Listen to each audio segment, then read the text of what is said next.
Magandang umaga po sa ating lahat. Ngayon po ay December 19. I was looking po dun sa mga previous pagsasalita ko. Noon, nandun ako sa Ilocos Sur. Last year naman, Ilocos Norte. Ngayon naman po, nasa Tuguegarao tayo.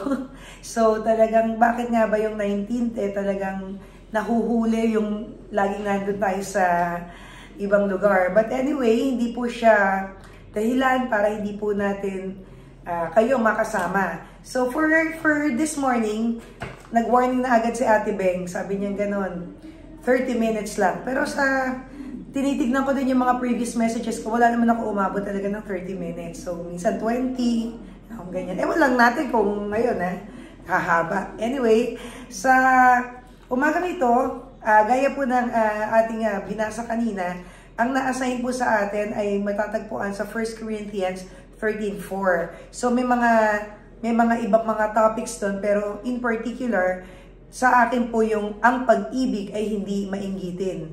So pag-uusapan po natin dito yung inggit, yung envy. So ang buong 1 Corinthians 13 po ay alam naman po natin na tungkol to sa pag-ibig, no? Ang dinidiscuss dito ay pag-ibig, which is the very essence o yung diwa ng Kapaskuhan. That God loved the world so much that He gave His only Son. That's why we have Christmas. So, dito po sa 13 of Corinthians ay diniscuss po ang pag-ibig. Dinefine, binigyan tawag dito, ng mas detalyeng pakakahulugan, ano? At kasi yung diwa po ng Kristyanismo talaga, kung i-apply po natin yan, when Jesus came here, di ba nga po, dahil po sa pag-ibig, hindi lang pa sa pag-ibig, di ba? Ano bang klase? Ano ba yung ina-expect of us, no? Yung envy po ay isang topic na na-discuss ko na po, nasabi ko na po yan sa maraming pagkakataon, even sa ang audience ko, minsan ay kapulisan, kababaihan, etc., etc. Yung envy kasi is a real thing, no? Sabi ko nga, ang pwede nating topic is envy is real. Envy is real. Ingat! So, talagang yun ang pag-uusapan po natin. So, though naging topic ko na tong envy na to, hindi ganon ang tema ng ating pagbubulay-bulay sa umagang ito. Binigyan tayo ng ibang timpla ng Panginoon sa umagang ito. And mind you, dapat po makinig tayo. Bakit tayo dapat makinig? Dahil syempre, practical to na magagamit natin sa araw-araw. At pangalawa, kung interesado lang naman kayo, meron po tayong Q&A. May questions po tayo mamaya na gusto ko po i-text nyo on the spot, So, i-ready nyo lang po yung cellphone nyo at ibibigay ko yung phone number na gagamitin po natin. So, ready na ba kayo? Can you write down? 0908-899-2847. Doon po natin i-text yung mga sagot mamaya. Doon po sa may sagot po mamaya, titignan ko po yung mga papasok at tama po yung sagot, and then, meron po kayong premyo. Okay? So, makinig. Dito po tayo, no? Ang pag-ibig ay hindi mainggitin. Ano bang ibig sabihin nito? Bakit ba sinabi to ni Paul, ano? Bakit niya ba sinabi na ang pag-ibig ay hindi mainggitin? Naranasan niyo bang mainggit? O naranasan niyo bang makainggitan? Ano ba yung mga signs of envy? Ang envy kasi yung person, alam mo, paano nga ba yung inggit, ano? Kapag ikaw kapag ang isang tao ay hindi masaya kapag meron yung isa, successful yung isang tao, may achievement yung isang tao, that envy makes you unhappy. Envy makes that person unhappy, di ba? Ano pa ba yung envy? Bakit ba nagkakaroon ng inggit? Kapag kinukumpara mo ang sarili mo sa ibang tao, ay bakit naamoy ko yung ulam niya adobo, ako tuyo lang. Ay, bakit siya may bagong ganito, ba't ako luma lang? Ay, ba't sa kanya malaki ang sweldo, ba't ako maliit lang? Ay, ba't siya nag-aaral sa ganito, ba't ako ganito lang? When we start comparing po, no? Tapos hindi tayo nagiging grateful kung ano meron tayo, nagiging mainggitin tayo. Maraming klaseng envy, pero although meron din namang envy on the positive side na naiinggit ka at gusto mong maging ganon, gagayahin mo siya, masaya ka. Oy, kahit si Ate Cherry, kahit 50 years old na siya, mukhang bata pa rin, gagayahin ko siya. Hindi envy yun. Ibang klaseng envy yun. Nagiging inspiration siya sa iyo. Pero yung envy na sinasabi dito na ayaw na makita sa ating mga Kristiyano is yung typical envy na nakikita natin sa mga telenovela. Diba? Pag nakita mo yung mga bida, halos gusto na lang ng mga kontrabida agawin yung kayamanan, agawin yung rights, agawin yung asawa, patayin, saktan, bugbugin. Diba ganon? Apihin. Yun ang ginagawa ng envy. Yun ang tunay na nangyayari din sa totoong buhay, hindi lang sa palabas, ano? If you wish to sabotage the person or the personality or the business of another, kunwari, sisiraan mo siya, ibabadmouth mo siya, yun yung nadudulot ng envy. At saka yung nega-treatment, yung minsan sa opisina o kung saan lugar man pinag-iinitan siya for whatever reason, yung pala dahil naiingkit lang. Yun ang totoo. Marami yung dinidestroy natin yung personality. Or minsan naman galit ka for no reason. Nagtataka ka, bakit galit kaya sa akin to? Wala namang dahilan. Yung pala naiinggit. O yung ganon.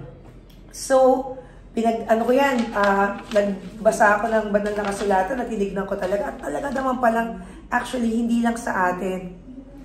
Ang banal na kasulatan ay tadtad ng mga inggitero at inggitera. Napakaraming inggitero at inggitera na nakasulat sa Bible. Umpisa pa lang sino? Si Lucifer. Si Lucifer na inggit na kay God.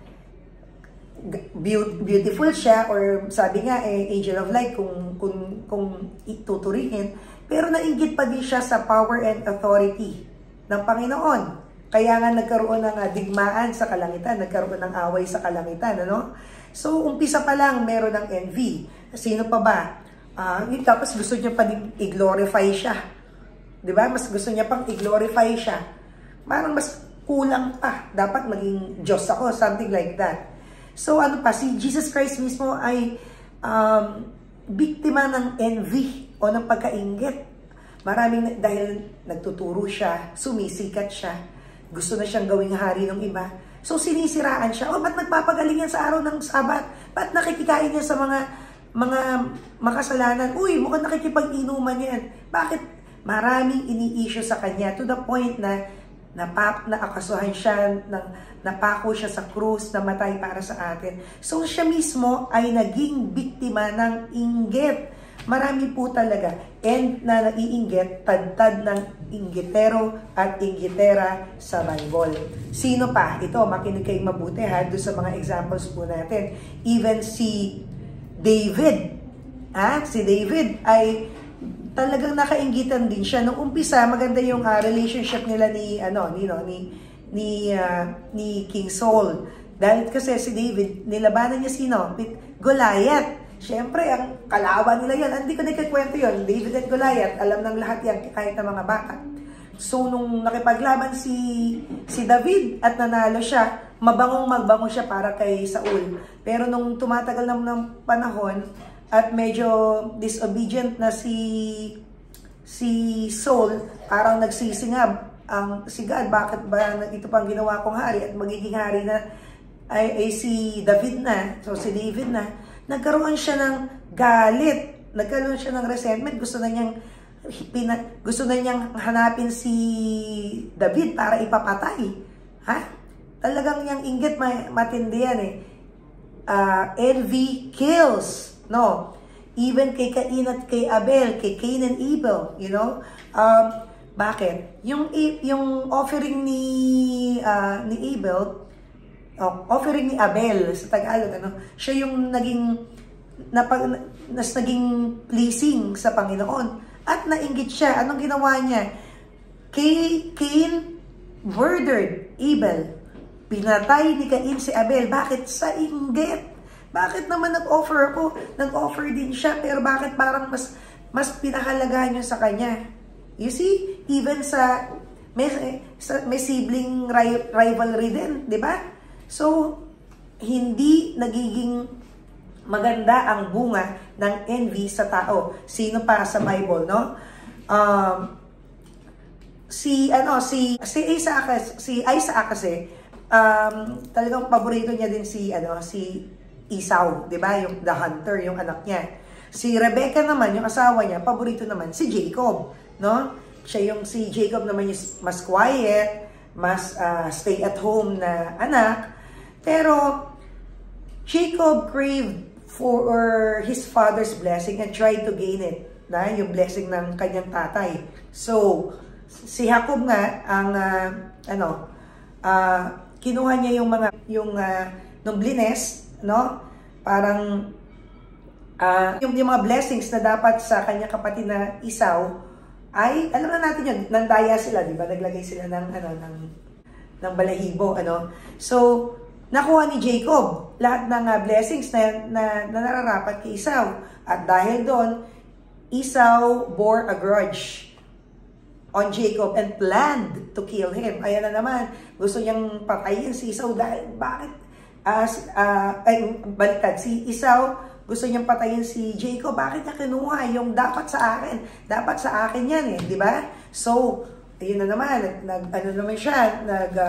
nagkaroon na naman ng inggit at nagbubunga ng galit. So, we have also Leah or si Leah versus Rachel, si Raquel. Si Raquel, actually, naiinggit siya. Mahal siya ni Jacob. Mas mahal siya actually. Kaso si Rachel, hirap siya magkaanak, no? So naiinggit siya dahil mas fertile si Leah, yung kanyang kapatid. Si Leah naman, inggit na inggit siya dahil kahit nanganak siya na nanganak, ramdam niya na mas mahal ni Jacob, si Raquel. Okay, si Jacob, mahal niya si Rachel, okay? Si Raquel. And Rachel was desperate to have a child. So naiinggit siya bakit mas fertile yung kanyang kapatid. So na si Leah. So si Leah ang nagkaroon ng anak kay Jacob. Yun ang nagkaroon siya ng mga anak sa kanya. Although Leah ay naging asawa ni Jacob, ramdam niya ang inggit pa rin dahil mas mahal ni Jacob si Raquel.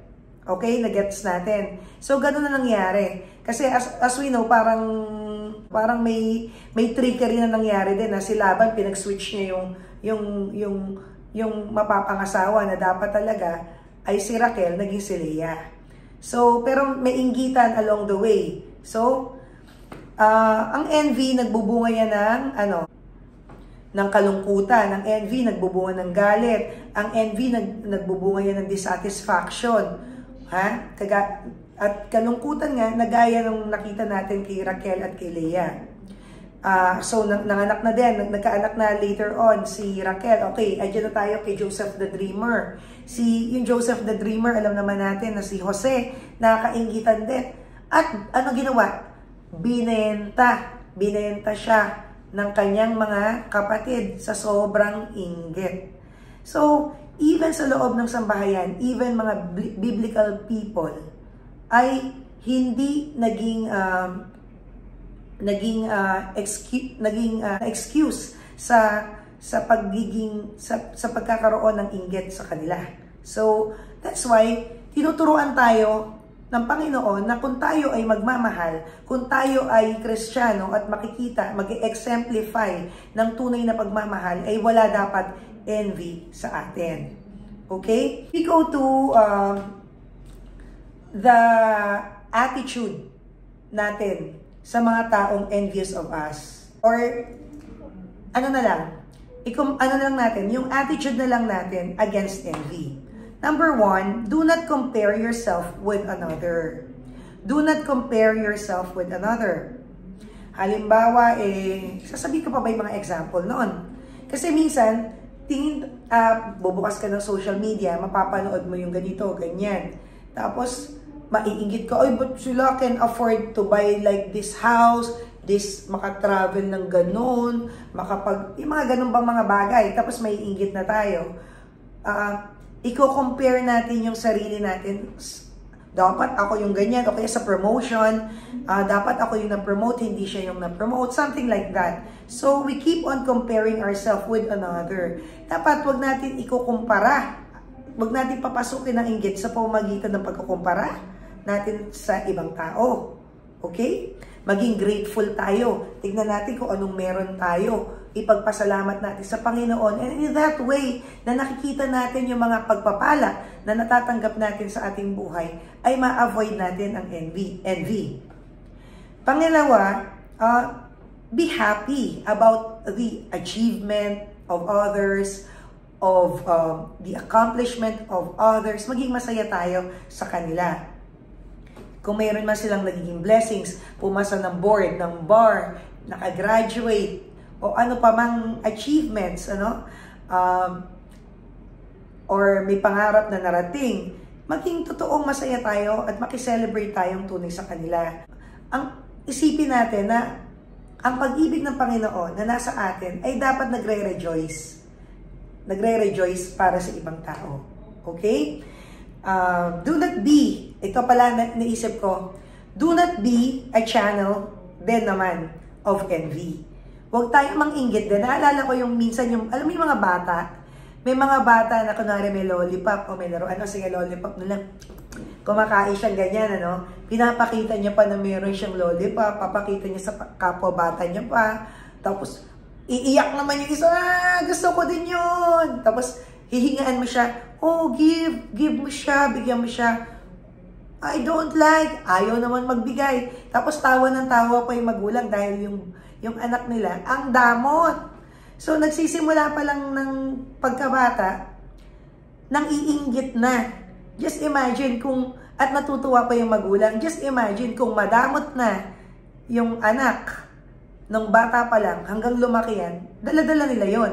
Kung sila ay na-bless paglaki nila, nagpapainggit sila ng ibang tao, pero hindi sila marunong mag-share. So, wag tayo maging channel of envy. Kung tayo ay nabe-bless, okay? At nakikita ng ibang tao yun. And then, be a blessing then to others. Share your blessings to others para hindi din tayo channel ng envy. Because as we know, envy is real. Hindi naman talagang sasabihin mong inggitera kasi yan, inggitera yun. Not because of that. Because minsan talaga, meron din pinagdadaanan yung tao sa kanyang buhay. Kaya naman siya naiinggit. Siguro hirap na hirap siya. Siguro gusto niya ma-achieve yun. Tapos sa'yo parang ang dali-dali lang. So tulungan natin siya. Diba? And another one, yung huwag tayo maging hard target of envy. Huwag tayong maging hard target of envious people. No? Alam mo na, kunwari sa promotion, alam mo nang marami kayo nagko-compete dyan sa promotion. Alam mo na ikaw yung most qualified. Ikaw yung parang feeling mo, malapit na ikaw yung makakakuha ng promotion. Relax lang. Huwag masyadong loud. Kasi magiging hard target ka ng envy. Sisiraan ka. Instead na ikaw yung mapopromote, hindi ka tuloy mapopromote. True with mga politicians. Pag alam mo namang malakas ka naman pala, tapos masyado kang laging nasa TV, masyado kang laging nasa media, mas overexposed ka, titirahin ka, magiging hard target ka din ng envious people. And in the long run, or in time, ay sisirain ka bago ka pa man manalo, talo ka na. Diba? So, that's it. So, kahuli-hulihan, i-summarize natin to. Love does not envy. Ang love ay hindi mainggitin. Okay? Ang pag-ibig ay hindi mainggitin. Love does not envy is what? A love that is not envy uplifts. A love that is not envy edifies. A love that does not envy is happy for another's success and achievements. A love that is not envy celebrates with those who celebrate. And a love that does not envy is kind. A love that does not envy, a love na hindi mainggitin ay mabait. Hindi siya mananadya ng pagiging salbahe sa ibang tao. Mabuti siya. Yun ang pag-ibig na hinihintay sa atin ng Panginoon. Ngayong Pasko, nawa ay pagbulay-bulayan natin to at isa puso. Maging channel tayo ng blessing, maging channel tayo ng pag-ibig sapagkat ang Diyos ay pag-ibig. And as to our Q&A, sige, question number 1. Sino yung hari na nainggit kay David doon sa pinag-usapan natin kanina. So, i-text nyo po at yung magte-text po ng tama dyan na una ay may prize po sa akin. Bibigay ko bukas, birthday ni Dadsky. Okay. Pangalawa, ano yung topic natin sa umagang ito? Ano yung topic? Ang pag-ibig ay hindi blank. Ang pag-ibig ay hindi blank. Okay. Question number 3. Sino yung dahil sa inggit ay binenta ng kanyang mga kapatid. Binenta ng kanyang mga kapatid sa mga Ehipsyo. Okay? Number 4. Sino pa ba? Yung pinag-usapan natin. Sino yung nainggit din dahil yung kapatid niyang si Abel ay tinanggap yung offering niya, na please sa offering niya ang Panginoon, ang Diyos. Sino yung nainggit na naman? Okay? And number 5. Sino yung nainggit siya? Nainggit din siya sa kapatid niya dahil parang mas mahal ni Jacob si Raquel or si Rachel. Sino yung biblical character na yun? Okay, those are 5 questions. Sige, tignan natin. Malay mo, tigda-dalawa pa lang manalo. So, i-text nyo lang po.